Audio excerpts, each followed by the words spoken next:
দুর্যোগ ত্রাণ মন্ত্রণালয়ের প্রতিমন্ত্রী, মাননীয় কৃষিমন্ত্রী, পানি সম্পদ বিভাগের মাননীয় প্রতিমন্ত্রী, সম্মানিত সাংবাদিক ভাই বোনেরা, আসসালামু আলাইকুম ওয়া রাহমাতুল্লাহি ওয়া বারাকাতুহু। অতিবৃষ্টির কারণে দেশের কয়েকটি জেলায় যে বন্যা দেখা দিয়েছে এর বৃত্তান্ত আপনাদেরকে আমাদের মাননীয় দুর্যোগ মন্ত্রী মহোদয় আপনাদেরকে ব্যাখ্যা করেছেন। আমি সেই ব্যাপারে আমরা প্রত্যেকটা মন্ত্রণালয় ভিত্তিক আমাদের যাদের যা যা করণীয় আমাদের দুর্যোগে আক্রান্ত মানুষের পাশে দাঁড়ানোর জন্য সেই ব্যাপারে আমরা আপনাদেরকে অবগত করব। বাংলাদেশের এই 7টি জেলা এবং সিলেট অন্তর্ভুক্ত 8টি জেলা বন্যায় কবলিত হয়েছে। এখানে 59টি উপজেলার 368টি ইউনিয়ন, 12টি পৌরসভা ক্ষতিগ্রস্ত পরিবার আমরা অ্যাসেসমেন্ট করে যতটুকু পেয়েছি সেটি হচ্ছে 6,09,411টি। এখানে মৃত্যুবরণ হয়েছে 54 জন, তার বেশিরভাগে পাহাড়ি ধসের মধ্যে মৃত্যুবরণ করেছে। ইতিমধ্যে আমাদের মন্ত্রণালয় থেকে জরুরি ত্রাণ কার্য পরিচালনার জন্য আমাদের মাননীয় প্রতিমন্ত্রী উনি এসেছেন, উনি ছিলেন এই এলাকায়। এখানে দায়িত্ব দেওয়া হয়েছে আমাদের বিদ্যুৎ প্রতিমন্ত্রী, উনি সার্বক্ষণিক ওই এলাকায় মনিটরিং করছেন। 1,75,00,000 টাকা আমরা তাৎক্ষণিক বরাদ্দ দিয়েছি। 3,250 মেট্রিক টন চাল বরাদ্দ দেওয়া হয়েছে, শুকনা খাবার দেওয়া হয়েছে এবং এর বাইরে মাননীয় প্রধানমন্ত্রী তার ত্রাণ ভান্ডার থেকে প্রত্যেক জেলায় 20 লক্ষ টাকা অতিরিক্ত বরাদ্দ দিয়েছেন। এবং এই কার্যক্রমগুলো যেগুলো আশ্রয় কেন্দ্র রয়েছে সেগুলোকে আমাদের তৈরি খাবার দেওয়া হচ্ছে, শুকনো খাবার পরিবেশন করা হচ্ছে। উদ্ধার কাজের জন্য সেনাবাহিনীকে, বিজিবিকে, কোস্টগার্ডকে আমরা এখানে নিয়োজিত করেছি। আমাদের মন্ত্রণালয় থেকে জরুরি ভিত্তিতে স্পিড বোর্ড এবং রাবার বোর্ড আমরা পাঠিয়েছি তাদের উদ্ধার কাজ পরিচালনা করার জন্য। এবং আমার মনে হয় যে আজকের যে গুরুত্বপূর্ণ সভা অনুষ্ঠিত হয়েছে সেখানে সরকার কিছু গুরুত্বপূর্ণ সিদ্ধান্ত গ্রহণ করেছে ক্ষতিগ্রস্ত পরিবারগুলোকে পুনর্বাসনের জন্য। যেগুলো রাস্তাঘাট ক্ষতিগ্রস্ত হয়েছে, সড়ক জনপথ, তারা সেটা মেরামত করবে অল্প সময়ের মধ্যে। স্থানীয় সরকার মন্ত্রণালয়ের আওতাধীন যে সমস্ত সড়ক তারা সেটা মেরামত করবে। আমরা আমাদের মন্ত্রণালয় থেকে যদি কাঁচা সড়ক থেকে থাকে সেগুলোকে আমরা কাবিজার দিয়ে মেরামত করবো। এবং খাদ্য মন্ত্রণালয় থেকে জরুরি ভিত্তিতে এই সমস্ত জায়গাগুলো খাদ্য বান্ধব কর্মসূচি চলমান থাকবে। আমার মনে হয় যে এই অবস্থা চট্টগ্রাম এবং চট্টগ্রামের আশেপাশে যেটি এবছরের সবচেয়ে ভয়াবহ বন্যা দেখা দিয়েছে সে কারণে সরকার সবচেয়ে গুরুত্ব দিচ্ছে যে মাননীয় প্রধানমন্ত্রী ইতিমধ্যে একাধিকবার বৈঠক করেছেন কর্মকর্তাদের সঙ্গে, বিভাগীয় কর্মকর্তাদের সঙ্গে এবং জেলা প্রশাসকদের সঙ্গে।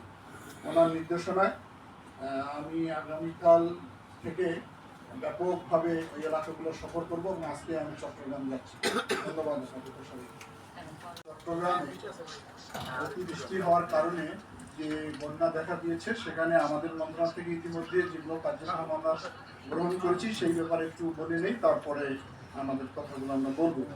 এখন যেহেতু ধীরে ধীরে পানি কমে যাচ্ছে, সরে যাচ্ছে, সরকার সবচেয়ে বেশি গুরুত্ব দিয়েছে আজকের সভায় পুনর্বাসন বিষয়টাকে আমরা অগ্রাধিকার দিয়েছি। কৃষিতে কি ক্ষতি হয়েছে সেটার অ্যাসেসমেন্ট তৈরি হচ্ছে, কৃষিক্ষেত্রে কি কাজ করা হবে সেটা উনি বলবেন। স্বাস্থ্য মন্ত্রণালয় এই যে বন্যার পরে মানুষের নানান ধরনের প্রথম রাত থেকে আমাদের মাঠ লেভেলের সমস্ত কর্মকর্তা কর্মচারীদের ছুটি বাতিল করেছে এবং তারা প্রত্যেকে আনন্দের সাথে মাঠ লেভেলের থেকে ইউনিয়ন লেভেল পর্যন্ত আমাদের যারা কর্মী আছে তাদেরকে সজাগ করা হয়েছে। তারা প্রত্যেকটা মানুষের উপর দৃষ্টি রাখতেছে। যে কোনো মানুষ যে কোনো রোগে বা সাপে কামড় সহ আক্রান্ত হলে নিকটস্থ উপজেলা সদরে চিকিৎসার ব্যবস্থা করবে সেই নির্দেশনা প্রদান করা হয়েছে। আমরা প্রতিদিন জমে আমাদের সেই আক্রান্ত এলাকাগুলি DHFQ এবং স্বাস্থ্য কর্মকর্তা কর্মচারীদের সাথে আমরা আলাপ করছি। এই পর্যন্ত বন্যায় সাপে কেটেছে যে কজন মানুষকে আলহামদুলিল্লাহ আমরা সাথে সাথে আমাদের উপজেলা হেলথ কমপ্লেক্সে এনে আমরা বেনুন দিয়ে আমরা তাদেরকে চিকিৎসা করেছি। আমাদের একজন লোক সাপে কাপড়ে মারা যায়নি। আমরা আপনাদের জ্ঞাতার্থে জানাচ্ছি যে আমাদের নারী, গর্ভবতী মা এবং শিশুদের প্রতি আমাদের গ্রাম করতে আমাদের যারা কর্মী আছে তাদেরকে একটা অ্যালার্ট রাখা হচ্ছে।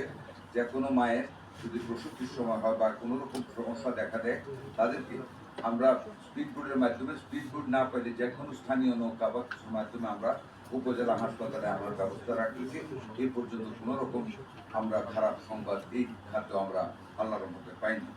আমরা 1000 বায়ার আমরা অ্যান্টি স্নেক ভেনম আমরা মাঠ পর্যায়ে 21,000 অ্যান্টি স্নেক ভেনম আমরা দিয়ে রেখেছি। আল্লাহর রহমতে সাপে কাটলেও আমাদের কোনো রোগী চিকিৎসা ছাড়া মারা যাবে না যদি যথাসময়ে আনা যায়, এবং যথাসময়ে হাসপাতালে আনার জন্য আমরা আমাদের মাঠ কর্মীদের প্রস্তুত রেখেছি।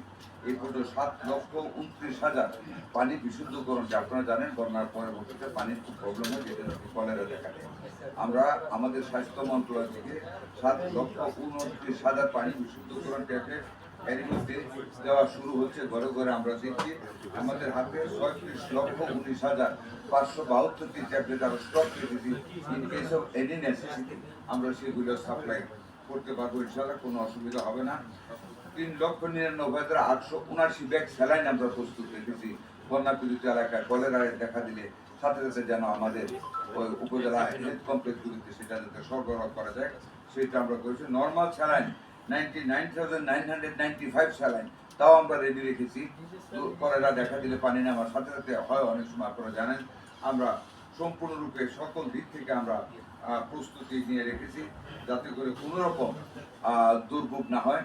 এর মধ্যে সাতকানিয়াতে আমাদের পানি উঠেছিল হসপিটালে, সাথে সাথে আমরা সমস্ত যন্ত্রপাতি আমরা উপরে উঠিয়ে নিয়েছি এবং এখন পানি নেমে যাচ্ছে, আবার আমরা পুনরায় পুরোদমে কাজ করতেছি। মুদ্রার কথা হলো আমরা উইয়ার এ টিম, আমরা সেই ইউনিয়ন লেভেল পর্যন্ত সকল স্বাস্থ্যকর্মীদেরকে আমরা নিয়োজিত রেখেছি, ছুটি বাতিল করেছি। সার্বক্ষণিক জনগণের এবং নারীদের এবং শিশুদের স্পেশালি আমরা কেয়ার নিচ্ছি। সাপে কাটা রোগী আছে কিনা আমরা খবর রাখতেছি। এখন পর্যন্ত কলেরা শুরু হয়নি, বাট আমরা সজাগ আছি। সমন্বিতভাবে আমাদের প্রচেষ্টা চলছে যাতে করে আমরা অতীতের যে কোনো সময়ের তুলনায় বন্যা পীড়িত এলাকায় মানুষকে, নারী পুরুষদের, শিশুদেরকে আমরা যেন অধিক সেবা প্রদান করতে পারি। স্বাস্থ্য মন্ত্রণালয়ের পক্ষ থেকে আমরা সকল দিক থেকে আমরা সেই কার্যক্রম গ্রহণ করেছি। আশা করি আপনারা সেই আপনাদেরকে আমি ব্যক্তিগতভাবে অবহিত করছি। বন্যাক্রান্ত যে এলাকাগুলি আছে এর ভিতরে এখনো অ্যাকচুয়ালি ধান কোপার সিজনটা আসেনি। খুব কম পরিমাণ ধান রোপণ করা হয়েছিল। এটা আমাদের জন্য একটা ভাগ্যের ব্যাপার। কিন্তু ক্ষতিটা যেখানে হয়েছিল এই মুহূর্তে বীজতলাতে কিন্তু বীজ ফেলে দেওয়া হয়েছিল, প্রচুর গাছ উঠে গেছে, ধান লাগানোর সময় এসে। ঠিক এই সময়ে এই বন্যার কারণে আমাদের ধানের বীজ ওই এলাকা অলমোস্ট নেই। ধানের বীজ ডুবে গেছে, কারণ এই চারাগুলি একেবারে ছোট ছোট থাকে। আপনারা জানেন 15 দিন বয়সে ধানকে উঠাতে হয়, উঠায় আবার উঠতে হয়। এই 10-15 দিন একেবারে কচি ধানের চারা, এই কয়েকদিনের বন্যা, এটা একদিনের পানির নিচে থাকলে ধানের চারাগুলি নষ্ট হয়ে যায়। এটা আমাদের একজনের একটা বড় সমস্যা সৃষ্টি করেছে। এই কারণে আমরা এগ্রিকালচার ডিপার্টমেন্টে বাংলাদেশের প্রতিটা ইউনিয়নের প্রতিটা ব্লকে আমাদের একজন করে অফিসার আছে। সুতরাং আমাদের কাছে প্রতিটা মুহূর্তে আপডেট আসতেছে, কোথায় কি অবস্থা আছে, আমাদের কি করণীয়, কবে করতে হবে।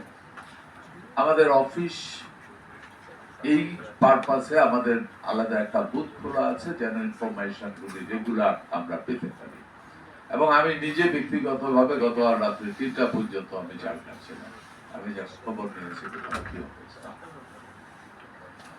এই ফসলটা মানুষের জন্য অত্যন্ত ইম্পর্টেন্ট।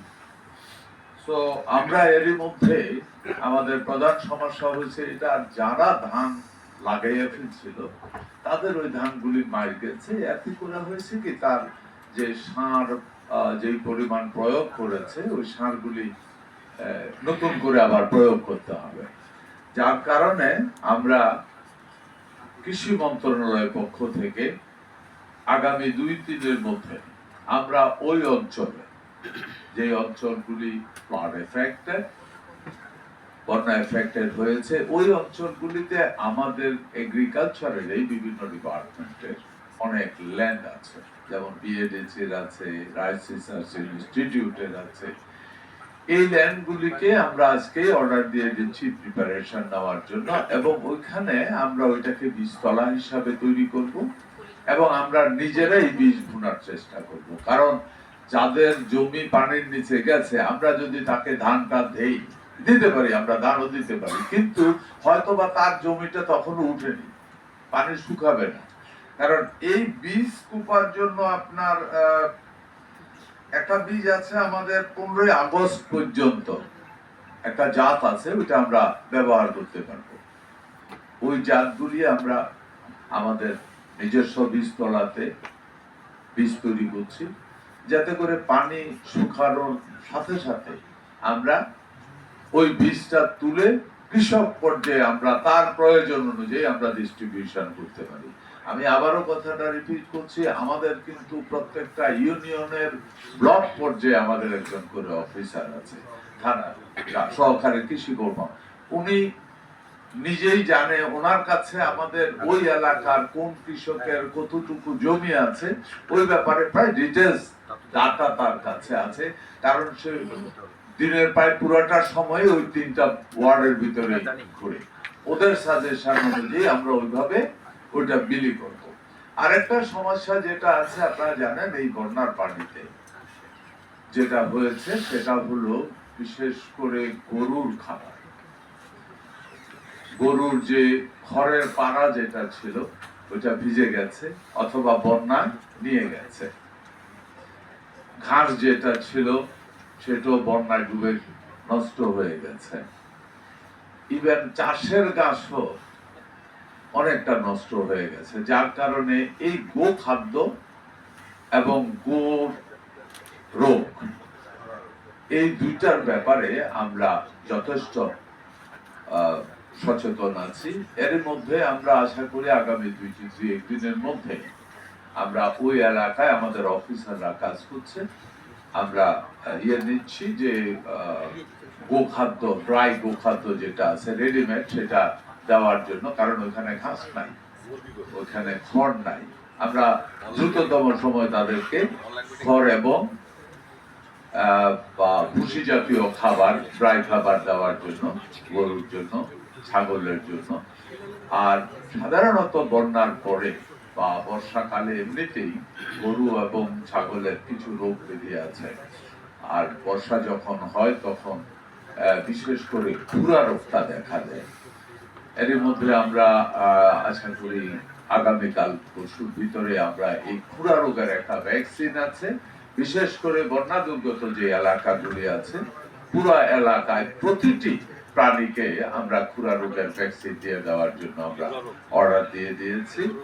আমরা আশা করি খুরা রোগ থেকে আল্লাহ আমাদেরকে মুক্ত করবে। আমরা প্রস্তুতি আছে, আমাদের ডিপার্টমেন্ট, আমাদের কৃষক এবং সব ধরনের কৃষক এবং মৎস্যজীবী যারা আছে, অনেকেই আপনারা জানেন মাছের চাষ করে। এই মাছের চাষ হঠাৎ করে বন্যার পানি এসে তাদের কোনো প্রস্তুতি ছিল না, পুকুরের আইল ভাসায় নিয়ে গেছে এবং ওই মাছও চলে গেছে। ওইগুলিও আমরা নতুন করে লিস্ট তৈরি করছি, কে কতটুকু ক্ষতিগ্রস্ত হচ্ছে। সরকারের পক্ষ থেকে চেষ্টা করা হচ্ছে ওই ক্ষতিগ্রস্তদেরকে সহযোগিতা করার জন্য। আপনাদেরকে অনেক অনেক ধন্যবাদ।